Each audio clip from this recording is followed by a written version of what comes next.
parents seeking to take their children abroad, or those who want to seek treatment outside the country.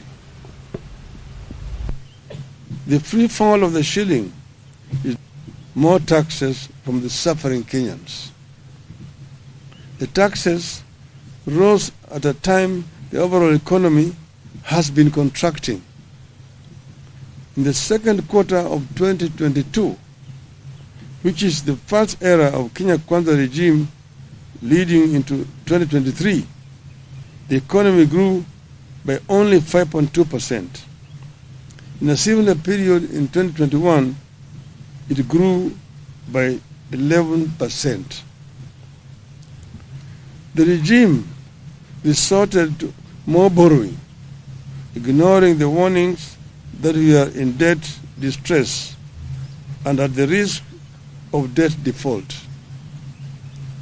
Without blinking an eye, the regime went against its promises to reduce borrowing and did the complete opposite. Kenyans responded to this turn of events by trying to steady their businesses, especially the small enterprises. But those efforts were in vain as interest rates rose through the roof and more taxes hit those businesses. Only the government can now afford to borrow at the astronomical rate of 17% or more from the domestic market. In other words, the government is competing with the private sector in the domestic financial market. The result has been that micro and small businesses are struggling, defaulting, and folding up, while the larger private sector is at best stagnating or equally folding up. In the last 1 year, the proportion of micro and small businesses defaulting on loans has increased by 17%. Today, 6 out of 10 micro and small businesses are either paying late, paying only a part of their installments, or are unable to pay.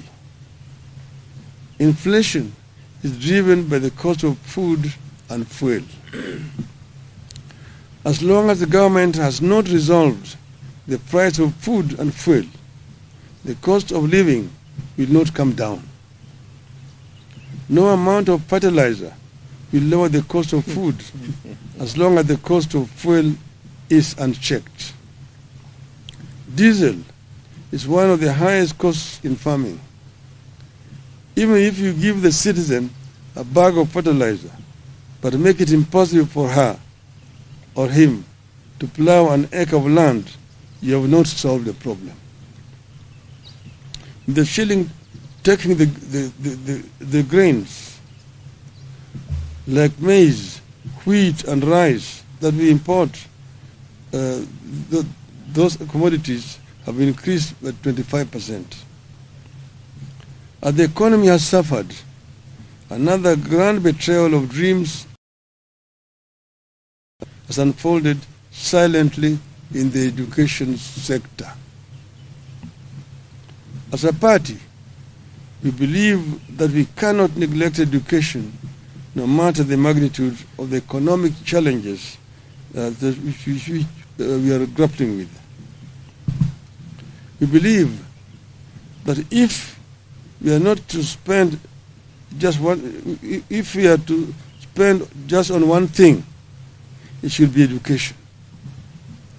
In 1 year, Kenya Kwanza has thrown the education sector into a deep financial crisis. In public, Kenya Kwanza administration continues to talk about free education. The reality in our schools and homes across Kenya is that education is no longer free, either in primary or secondary schools. Inadequate funding is growing into a full-blown crisis in primary and secondary schools, forcing head teachers to beg from well-wishers to help finance schools, straining parents further and threatening the high enrollment reached in recent years as many students are sent home for school fees. Although academic year is coming to an end, the funds that have been released to schools are way below what was required. In some of the schools, the government has disbursed as low as 15,000 shillings for a student population of 400. Some schools received as low as Kenya shillings 3,000. We are, however, very concerned that under the Kenya Kwanza, education and the country are getting compromised by mismanagement, lack of clarity, lack of interest, and weak leadership in the sector. Verbally, education field officers have been instructed to work with schools, PTAs, and BOMs and approve measures to help schools raise funds for their operations. For schools, this only means raising school fees.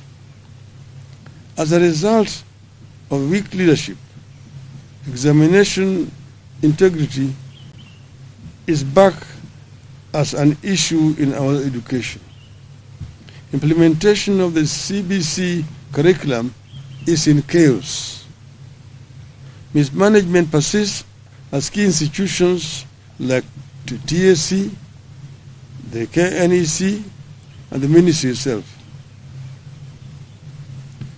Inequality between public and private schools is rising. The quality and capacity of day schools is deteriorating. But more worrying is that parents are being forced to pay for this chaotic and poor quality education. In the first 1 year under Kenya Kwanza, the cost of education has gone up by 225%, but the quality is not guaranteed. Fellow Kenyans, this has been a disastrous 1 year under Kenya Kwanza, and we have no good new or encouraging words to offer. There are strong indications that the things will get worse or remain the same. We, however, refuse to ask you to tighten your belts. You have done enough.